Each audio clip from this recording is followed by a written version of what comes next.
তার থেকেও কিছু ভয়ঙ্কর জঙ্গিদের আস্থা মমতা বন্দ্যোপাধ্যায়ের ওপর। আজকে দেখুন, তাহলে এই পরিস্থিতির প্রতিফলন ঘটছে পশ্চিমবঙ্গে। এটাই যদি ওনার পথ হয়, তাহলে মানুষ গোটা ব্যানার্জি পরিবারকে প্রত্যাখ্যান করবে। মেসি যদি ওই দিন মাঠ ছেড়ে না চলে যেতেন, মেসিও হয়তো স্ট্যাম্পেড হয়ে যেতেন। যে যতদিন মুখ্যমন্ত্রী মমতা বন্দ্যোপাধ্যায় থাকবেন, ততদিন এই পশ্চিমবঙ্গে কোনো ধর্ষণের ফাঁসির সাজা হবে না।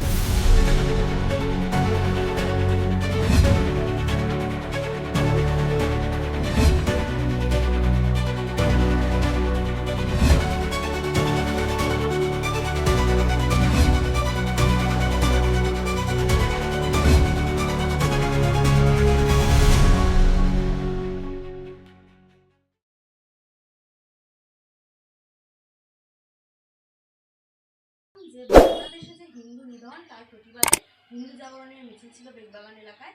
সেখানে সনাতনীদের ওপর পুলিশ লাঠিচার্জ করলো এবং 19 জন সনাতনীকে গ্রেফতার করা হয়েছে জামিন অযোগ্য মামলায়। দেখুন, এটাই তো এখন পশ্চিমবঙ্গের মুখ্যমন্ত্রী মমতা বন্দ্যোপাধ্যায়ের দ্বারা রচিত সংস্কৃতি। আমরা দীর্ঘদিন ধরে দাবি করে আসছি এই পশ্চিমবঙ্গ আর বেশি দিন বাকি নেই পশ্চিম বাংলাদেশ হওয়ায়। তো যা হওয়ার তাই হয়েছে। দেখুন, বাংলাদেশে যে ঘটনা ঘটেছে, অর্থাৎ দীপুচন্দ্র দাসকে যেভাবে হত্যা করা হয়েছে এবং এক্সট্রিমিস্ট যারা যারা ওখানে ছিলেন, তারা যেভাবে এই দীপুচন্দ্র দাস মুসলমান ধর্ম গ্রহণ করেননি বলে, তিনি তার ধর্ম পরিবর্তন করেননি বলে তার উপর যে আচরণ, যেভাবে তাকে হত্যা করা হলো, তার প্রতিবাদে সমস্ত সনাতনী দল বল নির্বিশেষে সকলে মিলে যে বাংলাদেশ ডেপুটি হাই কমিশন ছিল সেইটা, সেখানে প্রতিবাদ জানাতে গিয়েছিলেন। তো তাদের তো কোনো অপরাধ ছিল না। যদি মাননীয় মুখ্যমন্ত্রী মনে করতেন যে তিনি গোটা পশ্চিমবঙ্গের মুখ্যমন্ত্রী, তিনি যেমন হিন্দুর মুখ্যমন্ত্রী তেমন মুসলমানের মুখ্যমন্ত্রী, তাহলে মমতা বন্দ্যোপাধ্যায়ও হয়তো সম্মিলিত হতেন। কিন্তু মমতা বন্দ্যোপাধ্যায়ের কালকের আচরণ এবং পুলিশ মন্ত্রী হিসেবে উনি ওনার পুলিশকে যেভাবে পরিচালনা করলেন গতকাল, তাতে গোটা বাংলা লজ্জিত। এবং বাংলা আগামী দিন ভাবছে যে এই বাংলা আগামী দিন পশ্চিম বাংলাদেশ হয়ে যাবে না, তো প্রত্যেকটা মানুষ ভাবছে। তো এটা দুর্ভাগ্যজনক বাংলা ও বাঙালির কাছে। এর বিরুদ্ধে মানুষ রায় দেবে এবং মানুষই এর পরিবর্তন এই পশ্চিমবঙ্গের মাটিতে বাস্তবায়িত করবে। তাহলে কালকের ঘটনার পর কি এটা প্রমাণ হয়ে গেল যে নিজের মাটিতে দাঁড়িয়ে হিন্দুদের জন্য প্রতিবাদ করতে গেলে মরতে হবে? একদমই তাই।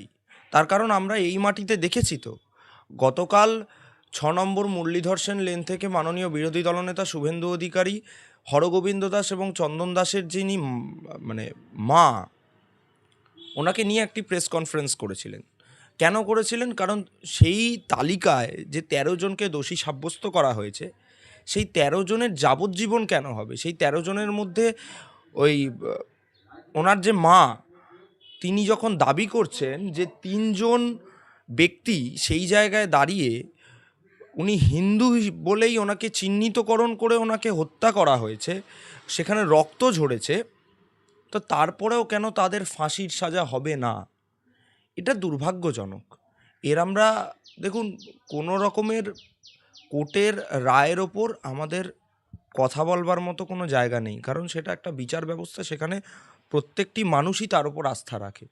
কিন্তু যে পরিস্থিতি ঘটেছে মুর্শিদাবাদে, যেভাবে হরগোবিন্দ দাস চন্দন দাসকে হত্যা করা হয়েছে, আমরা মনে করেছিলাম যে সেখানে ফাঁসির সাজাটা হতো। তো তার জন্য আমরা হায়ার অথরিটিতে মুভ করব এবং এই ঘটনার পরিপ্রেক্ষিতে যথাসম্ভব যা করা সম্ভব তা ভারতীয় জনতা পার্টির প্রত্যেকটা নেতৃত্বই করবে। কিন্তু এই পশ্চিমবঙ্গের মাটিতে দাঁড়িয়ে হিন্দুদের এটা দুর্ভাগ্য যে মাননীয় মুখ্যমন্ত্রী মমতা বন্দ্যোপাধ্যায়কে যারা যারা ভোট দিয়েছিলেন, তারা আজকে চিন্তা করছেন যে আমরা মমতা বন্দ্যোপাধ্যায়কে ভোট দিয়েছিলাম নাকি কোনো র্যাডিক্যালিস্টকে আমরা পরবর্তী দিনে এই পশ্চিমবঙ্গকে হাতে তুলে দেওয়ার জন্য সচেষ্ট হয়েছিলাম। তার মানে তুমি যে হরগোবিন্দ দাস চন্দন দাসের ঘটনাটার কথা বললে, অপরাধীরা সংখ্যালঘু ছিল বলেই কি এমনটা হলো? 100%। কারণ আমরা তো খালি হরগোবিন্দ দাস চন্দন দাস নয়, আমরা মোথাবাড়িতে দেখতে পেয়েছিলাম কি হয়েছিল। এই ওয়াকফ সম্পত্তি, এই ওয়াকফ আইন, যা নিয়ে দীর্ঘদিন ধরে মমতা বন্দ্যোপাধ্যায় বলে এসেছিলেন যে পশ্চিমবঙ্গে আমরা ওয়াকফ আইনকে লাগু হতে দেব না, এবং যার দ্বারা বিভিন্ন জায়গায় এই তৃণমূল কংগ্রেস উস্কে দিয়েছিল। সিদ্দিকুল্লাহ চৌধুরী ধর্মতলায় ব্লকেড করেছিল। উনি সমস্ত মাইনরিটিদের উদ্দেশ্যে বার্তা দিয়েছিলেন যে প্রথমে ব্লকে ব্লকে আমরা আন্দোলন শুরু করব, প্রথমে আমরা কলকাতায় আন্দোলন করব, তারপরে ব্লকে ব্লকে আন্দোলন করব। তো স্বাভাবিকভাবেই এটা তৃণমূল কংগ্রেসের প্রচ্ছন্ন মদত না থাকলে সম্ভব হতো না, এবং এখানে মদত ছিল বলেই আমরা দেখতে পাই যে আজকে দেখুন, আজকে হিন্দুরা ডেপুটি হাই কমিশনের দিকে এগিয়ে গিয়ে প্রতিবাদ জানাতে যাচ্ছে, কিন্তু যখন লক্ষ্যকণ্ঠে গীতা পাঠ করা হচ্ছে তখন ভেজ প্যাটিসের নাম করে নন ভেজ প্যাটিস নিয়ে ঢুকে যাওয়া হচ্ছে। ধীর ধর্মের মানে হিন্দুদের ভাবাবেগে দীর্ঘদিন ধরে আঘাত করা হচ্ছে, এবং তারপর হিন্দুরা তার প্রতিবাদ করলে হিন্দু যে ভাই আছে সৌমিক গোলদার, যার একটি পা নেই, তাকে রাত্রেবেলায় রাতের অন্ধকারে পুলিশের দ্বারা হেঁচড়াতে হেঁচড়াতে নিয়ে এসে তাকে গ্রেপ্তার করছে পুলিশ। আর তারপর দেখুন, এই যে যখন আমাদের দক্ষিণ 24 পরগনায়, যখন ভাঙড়ে আমরা দেখতে পাই, যখন মহেশতলায় মুসলমানরা দীর্ঘদিন ধরে হিন্দুদের ওপর নির্যাতন চালায়, হিন্দু মন্দিরের সামনে তুলসী মঞ্চকে উপড়ে ফেলে, তো সেই ঘটনায় যখন হিন্দুরা প্রতিবাদ জানায় তখন মুসলমান আগ্রাসনের সামনে, এই র্যাডিক্যাল ইসলামিস্ট আগ্রাসনের সামনে পুলিশ নিজেদের আত্মসমর্পণ করে। পুলিশ তাদের পকেট থেকে বার করে সাদা রুমালটা দেখিয়ে শান্তির বার্তা দেয়। কই, তখন তো আমরা দেখতে পাই না একটা সংখ্যালঘু ভাইকে সেই জায়গা থেকে টেনে হিঁচড়ে এনে গাড়িতে তোলে, উল্টে সেখানে পুলিশের আরটি ভ্যান জ্বলে, পুলিশের বাইক জ্বলে, পুলিশ রক্তাক্ত হয়। তো এটাই যদি বাংলার ভবিতব্য হয়ে থাকে, এটাই বাংলার ভবিষ্যৎ হয়ে থাকে, তাহলে এই পরিস্থিতির পরিবর্তন প্রয়োজন, এবং তা নিশ্চিত করবে এই পশ্চিমবঙ্গের মানুষ। আমরা বিশ্বাসী এই পশ্চিমবঙ্গের সমস্ত স্তরের হিন্দু, দেখুন, এখানে দলবল কোনো ফ্যাক্টরি নয়, এখানে মানুষই শেষ কথা বলবে, মানুষই পরিবর্তনের রাস্তাকে নিশ্চিত করবে।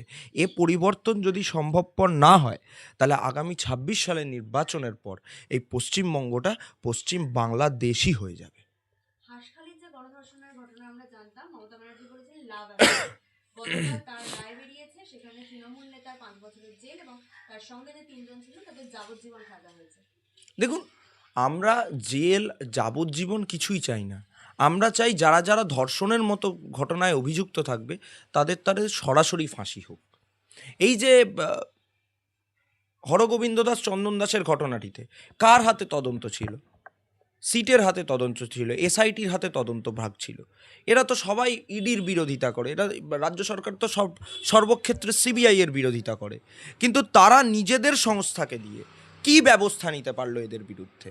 আমরা জায়গায় জায়গায় দেখতে পেয়েছিলাম, আমরা জয়নগরে দেখতে পেয়েছিলাম একটা মেয়ের ওপর, মানে একটা মেয়েকে কিভাবে গণধর্ষণ করা হয়েছিল। হাঁসখালি আমরা দেখেছি, আমরা দুর্গাপুর আইকিউ সিটি হসপিটাল দেখেছি, সেখানে একটা ডাক্তারি পড়ুয়াকে কিভাবে ধর্ষণ করা হলো। আমরা এরকম বহু নিদর্শন দেখেছি, আমরা সেই কয়াল পরিবারকে দেখেছি। তো এইখান থেকে বাঙালি শিক্ষা নিয়েছে যে তৃণমূল কংগ্রেসের জামানায় একটা গোটা সভ্যতাকে বিপথে চালনা করা হয়েছে, একটা গোটা সভ্যতাকে ধ্বংস করে দেওয়া হয়েছে। সেই সভ্যতাকে পুনরুদ্ধার করতে হবে, এবং এই পশ্চিমবঙ্গের সামাজিক অবক্ষয় যেই জায়গাটা হয়েছে, এই পশ্চিমবঙ্গে দীর্ঘদিন ধরে যেভাবে মহিলারা নিজেদের আনসেফ ফিল করছেন, মুখ্যমন্ত্রী বলেছেন যে রাত্রি 8টার পর নাকি মহিলারা এই পশ্চিমবঙ্গে যদি মনে করেন যে সেফ নয় তাহলে বাড়ি থেকে বেরোতে নয়। তাহলে কেন যেখানে একজন মহিলা মুখ্যমন্ত্রী, তার শাসনে এটা কেন হবে? এর উত্তর মাননীয় মুখ্যমন্ত্রীকে দিতে হবে। তো এমত অবস্থায় দাঁড়িয়ে সে হাঁসখালি হোক, সে আরজি করের অভয়াই হোক, সে দুর্গাপুর হাইকিউ সিটি হসপিটালের ডাক্তারি পড়ুয়াই হোক, সে পিজিতে চিকিৎসা করাতে গিয়ে একজন মেয়ে এনআরএসের ওয়ার্ড বয়ের হাতে যৌন হেনস্থার শিকারই হোক, গোটা পশ্চিমবঙ্গে যে সার্বিকভাবে এই ধর্ষণ সমাজ তৈরি হয়েছে মমতা বন্দ্যোপাধ্যায়ের রাজত্বে, তার একটা পরিবর্তন দরকার, তার একটা শেষ দরকার। আমরা জানি যে যতদিন মুখ্যমন্ত্রী মমতা বন্দ্যোপাধ্যায় থাকবেন ততদিন এই পশ্চিমবঙ্গে কোনো ধর্ষণের ফাঁসির সাজা হবে না। Rarest of the rare crime হওয়ার পর, বিরল থেকে বিরলতম ঘটনা হওয়ার পর, দোষী সাব্যস্ত হওয়ার পরও যদি কারোর এই পশ্চিমবঙ্গে ফাঁসির সাজা না হয়, তাহলে এটা আমাদের পশ্চিমবঙ্গের মানুষের কাছে হতাশাজনক। এই বুদ্ধিজীবী বলে আমরা যাদেরকে জানি, তারা তাদেরকে আমরা দেখেছি যখন গাজা ইসরায়েল হয়েছে পথে নেমেছে মোমবাতি হাতে, যখন পাকিস্তানে জল বন্ধ করে দিয়েছিল ভারত তখনও তারা রাস্তায় নেমেছে। এই বাংলাদেশে হিন্দু নিধন বলুন বা অভয়াকাণ্ড কোনো সময় তাদের রাস্তায় দেখা গেল না। দেখুন, তার নিদর্শন তো দেখেছেন। যারা নিজেদের প্রগতিশীল বলে দাবি করেন, যারা নিজেদের বুদ্ধিজীবী বলে দাবি করেন, যারা সেকুলারিজম তত্ত্বে বিশ্বাস করেন, সেই লগ্নজিতা চক্রবর্তী যখন দক্ষিণ 24 পরগনায় সাউথ পয়েন্ট স্কুলে গান করতে উঠলেন জাগো মা, তখন সেই স্কুলের যিনি মালিক অর্থাৎ মেহবুব মল্লিক স্টেজে উঠে তাকে কিভাবে আক্রমণ করলেন, কিভাবে তাকে বলা হলো যে সেকুলার গান গাইতে হবে, অনেক জাগো মা হয়ে গেছে। তাহলে বর্তমান পরিস্থিতিতে যারা নিজেদেরকে বুদ্ধিজীবী বলেন, যে অপর্ণা সেনেদের মতো ব্যক্তিরা রয়েছেন, যে বিভিন্ন বিভিন্ন বুদ্ধিজীবীরা রয়েছেন, আমার তাদের নাম বলতেও লজ্জা করে, তারা এখন কি বলছেন? তারা লগ্নজিতা চক্রবর্তী সম্পর্কে তাদের বক্তব্য কি? তারা কেন এর বিরুদ্ধে গর্জে উঠছেন না? আজকে লগ্নজিতা চক্রবর্তী ভুক্তভোগী হয়েছেন, আগামী দিনে এই পশ্চিমবঙ্গের সমস্ত বুদ্ধিজীবীরা ভুক্তভোগী হবে। দেখুন, আমরা তো দাবি করছি, আমরা বিজেপির মঞ্চ থেকে দাবি করি, আমরা বিজেপির অবস্থান থেকে দাবি করি যে ডেভেলপমেন্টও যেমন একটা পথ, তেমন ধর্ম রক্ষা করাও আমাদের একটা কর্তব্য। সেই কর্তব্য থেকে আমরা বিমুখ হয়ে গেলে আমরা আগামী দিন আমাদের সভ্যতাকে নষ্ট হয়ে যেতে দেখব। আমরা আগামী দিন আমাদের যে ঐতিহ্য, আমাদের যে সংস্কৃতি, তা দিনের পর দিন আমরা নষ্ট হয়ে যেতে দেখব। তো আজকে যারা বুদ্ধিজীবী, যারা প্রগতিশীল মানুষজন আছেন, তারা এবার তার জাস্টিফিকেশন দেবেন, কিন্তু আমরা মনে করি এই বুদ্ধিজীবীদেরও কোনো না কোনো জায়গায় সমস্ত হিন্দুদের সাথে একই প্ল্যাটফর্মে দাঁড়িয়ে এই পরিস্থিতির, এই বাংলাদেশের যে র্যাডিক্যালিজম চলছে, বাংলাদেশের যে ধর্মান্ধকরণ চলছে, তার বিরুদ্ধে প্রতিবাদ করা উচিত। কারণ খালি দীপু দাস নয়, সেইখানে চট্টগ্রামের রেজাউন এলাকায় সুখশীল এবং শ্যামলশীল বলে দুজন ব্যক্তি ছিল। সেই ব্যক্তিদের 7টা বাড়িকে পুড়িয়ে দেওয়া হয়েছে পেট্রোল দিয়ে। আজকে বাংলাদেশের কি পরিস্থিতি? আজকে যে কংগ্রেস, যারা নিজেদের প্রথম প্রেসিডেন্ট হিসেবে অ্যালান অক্টাভিয়ান হিউমকে স্বীকৃতি দিয়েছিল, যারা এই পশ্চিমবঙ্গ নয় গোটা ভারতবাসীর উদ্দেশ্যে সেকুলারিজম তত্ত্বকে পুনর্জাগরণ করেন, সেই ইন্দিরা গান্ধীর কালচারাল হেরিটেজ যেটা ছিল সেটাকেও তো ভেঙে ফেলা হয়েছে, নষ্ট করে দেওয়া হয়েছে, আগুন জ্বালিয়ে দেওয়া হয়েছে। সেখানে ছায়ানটকেও তো ভেঙে ফেলা হয়েছে, কালচারাল হেরিটেজ। তাহলে এই পরিস্থিতির প্রতিফলন ঘটছে পশ্চিমবঙ্গে। আমরা হিন্দুদের স্বার্থে প্রশ্ন করছি, আমরা তো কোনো রাজনৈতিক দলের বিরুদ্ধে আওয়াজ তুলিনি। আমরা তো বাংলাদেশের ডেপুটি হাই কমিশনের বিরুদ্ধে প্রতিবাদ করতে গিয়ে মমতা বন্দ্যোপাধ্যায়ের পদত্যাগ চাইনি। তাহলে মমতা বন্দ্যোপাধ্যায়ের গায়ে লাগছে কেন? আমাদের পশ্চিমবঙ্গের হিন্দু ভাইরা রক্তাক্ত হচ্ছে কেন? বাংলাদেশের ডেপুটি হাই কমিশনের প্রতিবাদ করতে গেলে এবিভিপির ছেলেরা রক্তাক্ত হবে, হিন্দু ভাইরা রক্তাক্ত হবে? এটা পশ্চিমবঙ্গের মানুষের প্রাপ্য ছিল? তাই যদি হয়ে থাকে, তাহলে আমরা মনে করি যে এই পশ্চিমবঙ্গের মানুষের আর মমতা বন্দ্যোপাধ্যায়কে বিশ্বাস করা উচিত নয়।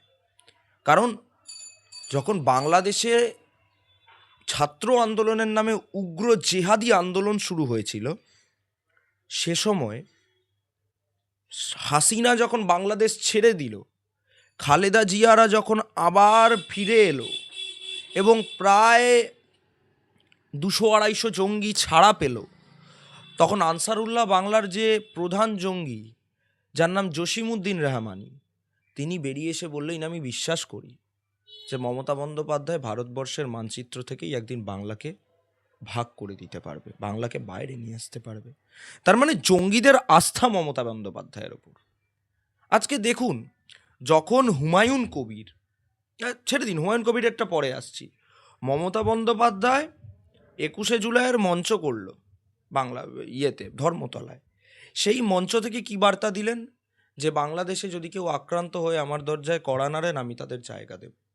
আজকে এই মমতা বন্দ্যোপাধ্যায় দাবি করেছিলেন যে ভারতীয় 200 সেনাবাহিনী নাকি তাকে দেখে পালিয়ে গেছেন, জানিয়ে পাকিস্তানের বিভিন্ন সংবাদ মাধ্যমে মোচ্ছব হয়েছিল। পাকিস্তানের বিভিন্ন সেইখানকার নেতারা তারা আনন্দ করেছিলেন, উপভোগ করেছিলেন। তাহলে আমার দেশকে যে বিপদে ফেলছে, আমার নির্বাচন কমিশনের বিরুদ্ধে যারা যুদ্ধ ঘোষণা করছে, আমার সাংবিধানিক পরিকাঠামোর বিরুদ্ধে যারা গিয়ে আজকে মানবাধিকার লঙ্ঘন করছেন, আজকে সভ্যতার পতনের মূল কাণ্ডারি হিসেবে স্বীকৃতি পাচ্ছেন, আমি সেই মমতা বন্দ্যোপাধ্যায়কে এই পশ্চিমবঙ্গের মুখ্যমন্ত্রী হিসেবে স্বীকৃতি দিতে চাই না। আজকে যখন আমরা এই পশ্চিমবঙ্গের মাটিতে দাঁড়িয়ে দাওয়াতের কথা শুনি, আমরা যখন এই পশ্চিমবঙ্গের মাটিতে দাঁড়িয়ে শুনি যারা মুসলমান ধর্ম গ্রহণ করেননি তারা নাকি হতভাগা, সে পরিস্থিতিতে দাঁড়িয়ে মুখ্যমন্ত্রী তো সেই নেতাদের বিরুদ্ধে পদক্ষেপ গ্রহণ করেননি, তাহলে আমরা মমতা বন্দ্যোপাধ্যায়কে কি বলবো? উনি যদি মনে করেন যে ভোট ব্যাংকের রাজনীতির স্বার্থে আমার হিন্দু প্রাণ দিয়ে দিলেও আমায় নিজের উত্তরাধিকারীকে টেনে তুলে আনতে হবে, তার জন্য যদি 1 লাখ হিন্দু মারা যায়, তার জন্য যদি পশ্চিমবঙ্গে আরেকটা জেনোসাইড হয়ে যায় নোয়াখালীর মতো, তাহলে আমার কিচ্ছু যায় আসে না। আমার উত্তরাধিকারীকে আমার চেয়ারে বসিয়ে দিয়ে যেতে হবে। এটাই যদি ওনার পথ হয়, তাহলে মানুষ গোটা ব্যানার্জি পরিবারকে প্রত্যাখ্যান করবে। তুমি যেমন লগ্নজিতাদির কথা বললে, তেমন গতকাল পল্লব কীর্তনিয়া তারও প্রোগ্রাম ছিল, সেখানে বাধা দেওয়া হয়েছে। তিনি নিজে জানিয়েছেন তিনি শাসক দলের ঘনিষ্ঠ নয় বলে এই বাধাটা দেওয়া হয়েছে। তার মানে আমাদের রাজ্যে যেমন শিল্প নেই, তেমন শিল্পীরাও কি এবার চলে যাবে? শিল্প নেই, শিল্প স্থানান্তরিত হয়েছে। এই রাজ্যে বিভিন্ন শিল্পীরা আসতে চাইছেন না। এরা তো বাঙালি শিল্পী, কীর্তনিয়া বাবু বাঙালি শিল্পী, লগ্নজিতা চক্রবর্তী বাঙালি শিল্পী। দেখুন যারা বড় বড় শিল্পী, শ্রেয়া ঘোষাল, মোনালি ঠাকুর, তারপরে বিভিন্ন গায়ক গায়িকারা যারা আছেন, যাদেরকে গোটা ভারতবর্ষ স্যালুট করে, তারা আমাদের এখানে প্রোগ্রাম করতে চাইছেন না। তারা এই মাটিকে প্রত্যাখ্যান করছেন। তারা বলছেন বাংলা, ওরে বাবা রে বাবা। কারণ বাংলায় তো শিল্পীরা আসতে ভয় পান। ভাগ্য ভালো যেদিন 13ই ডিসেম্বর মেসি এসছিলেন, মেসি স্ট্যাম্পেড হয়ে যাননি। মেসি যদি ওই দিন মাঠ ছেড়ে না চলে যেতেন, মেসিও হয়তো স্ট্যাম্পেড হয়ে যেতেন। এই রাজ্যে মিসম্যানেজমেন্ট একটা বৃহৎ আকার ধারণ করেছে। এই রাজ্যে প্রত্যেকটা শিল্পী নিজেদের আনসেফ ফিল করছে। তো এমতাবস্থায় দাঁড়িয়ে আমরা মনে করি শিল্প যেমন স্থানান্তরিত হয়েছে, আগামী দিন শিল্পীও স্থানান্তরিত হবে। এবং মমতা বন্দ্যোপাধ্যায়কে যদি এই পশ্চিমবঙ্গের মানুষ স্থানান্তরিত করতে না পারে, তাহলে শিল্প, শিল্পী এবং আগামী দিন এই পশ্চিমবঙ্গের মানুষকেও হয়তো বাংলা থেকে স্থানান্তরিত হয়ে গিয়ে কোনো বিজেপি শাসিত রাজ্যে নিজের অস্তিত্ব বাঁচাবার জন্য লড়াই করতে হবে। কারণ আমরা দীর্ঘদিন ধরে তার ভুক্তভোগী। আমরা নচিকেতা চক্রবর্তীকে দেখি, উনিও যখন স্টেজে উঠে গান গান, উনিও একটু ইতস্তত বোধ করেন। তো এইরকম বহু শিল্পীরা রয়েছেন। তাই এই মাটিতে মমতা বন্দ্যোপাধ্যায় যতদিন রয়েছে ততদিন শিল্প বা শিল্পীর কোনো জায়গা নেই। একাই শিল্প, ঘুগনি শিল্পী মমতা বন্দ্যোপাধ্যায়। শিল্প এবং শিল্পীর দায়ভার গোটাটা কালীঘাটেরই রয়েছে। কালীঘাটের লকারেই শিল্প আছে, কালীঘাটের লকারেই শিল্পী আছে। কালীঘাটের বাইরে পশ্চিমবঙ্গে কোনো শিল্প বা শিল্পী নেই। এটা মমতা বন্দ্যোপাধ্যায় প্রতিষ্ঠা করে ফেলেছেন। কারণ উনি বাঙালিকে মনে করিয়েছেন যে স্পেন থেকে জারাকে আমি আনতে পারি। উনি আবার বাঙালিকে মনে করিয়েছেন যে টাটাকেও আমি এই মাটি থেকে তাড়িয়ে দিতে পারি। তাই শিল্প বা শিল্পীর জায়গাটা কালীঘাট ছাড়া সম্ভব নয়।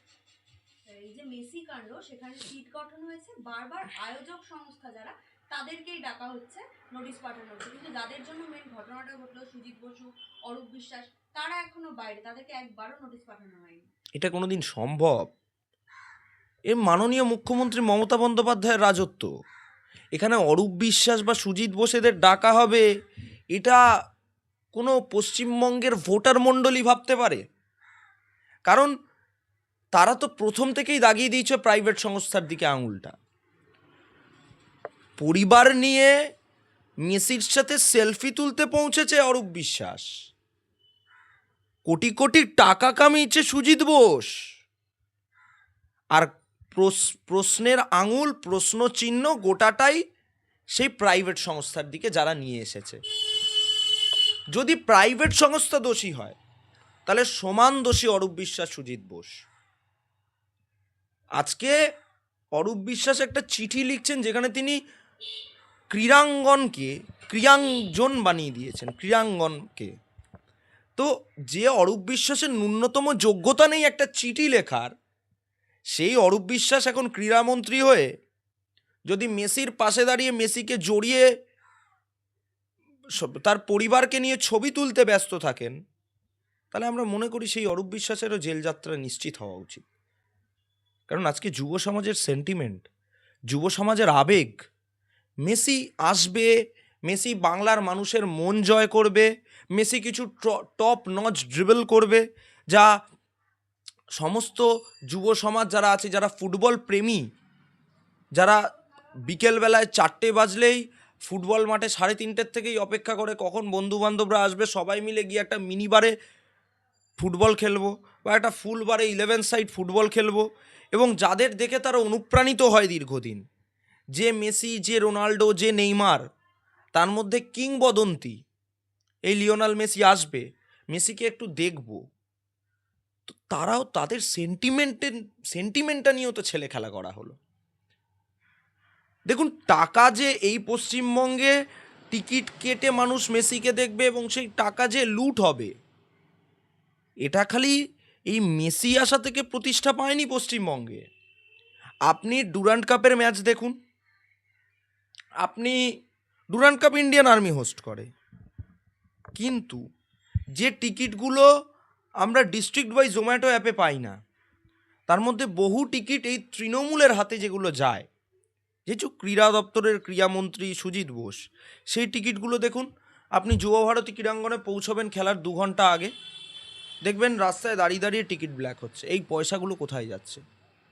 আজকে আপনি ইয়েতে আসুন, ক্যালকাটা ফুটবল লিগে আসুন, সেখানেও টিকিট ব্ল্যাক হচ্ছে।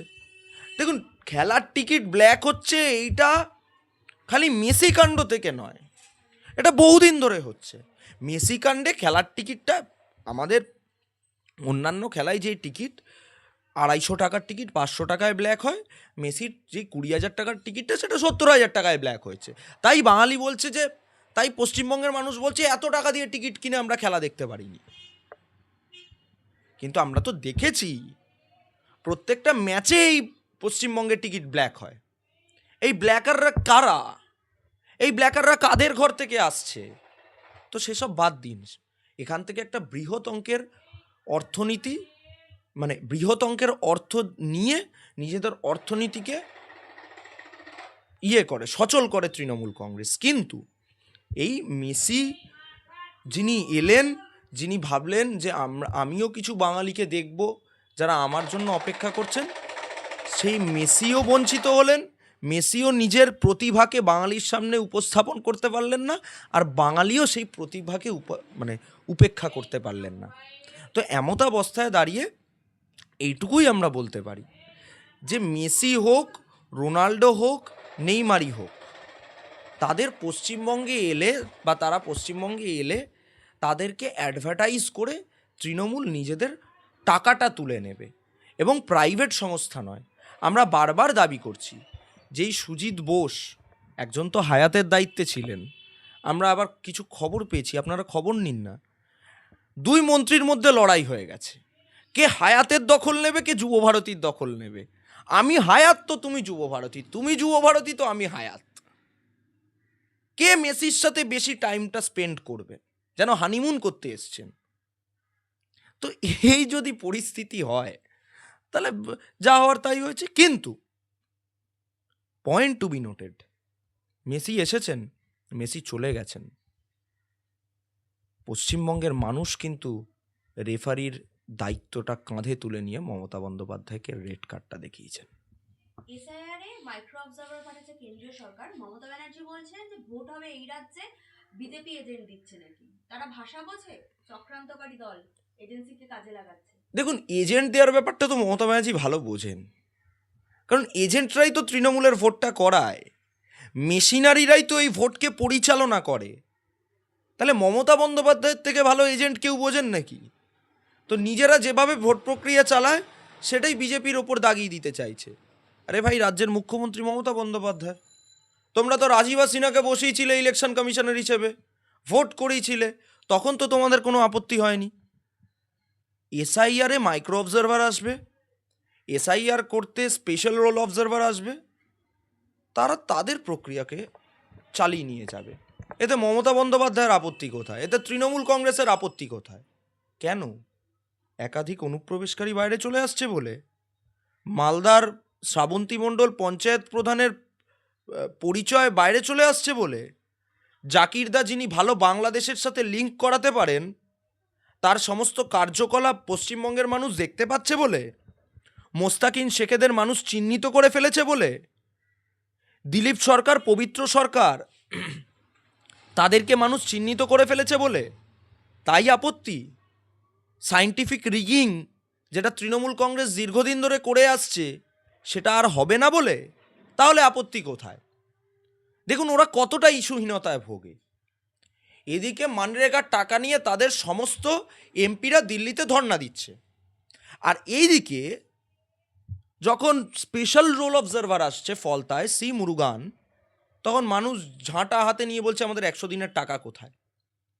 মানে কতটা অশিক্ষিত হলে এ কাজ তারা করতে পারে? আমরা দেখেছি তো, এটা তৃণমূলের রীতিনীতি।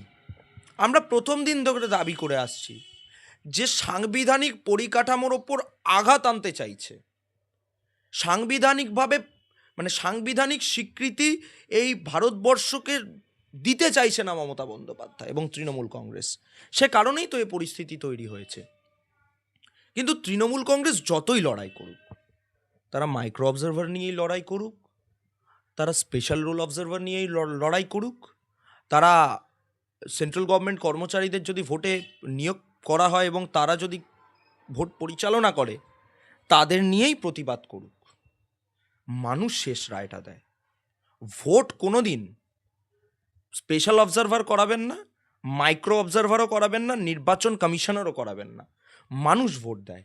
তো মমতা বন্দ্যোপাধ্যায় যদি 14 বছরে এত উন্নয়ন করে থাকেন, উনি ওনার উন্নয়নের পাঁচালীকে যদি মানুষের সামনে উপস্থাপন করে মানুষের মন জয় করে থাকেন, তাহলে এত আপত্তি কোথায়? কেন? এই উন্নয়নের পাঁচালীর পেছনে কি লুকিয়ে পড়েছে শিল্পহীনতার স্তব্ধতা? এই উন্নয়নের পাঁচালীর পেছনেই কি লুকিয়ে পড়েছে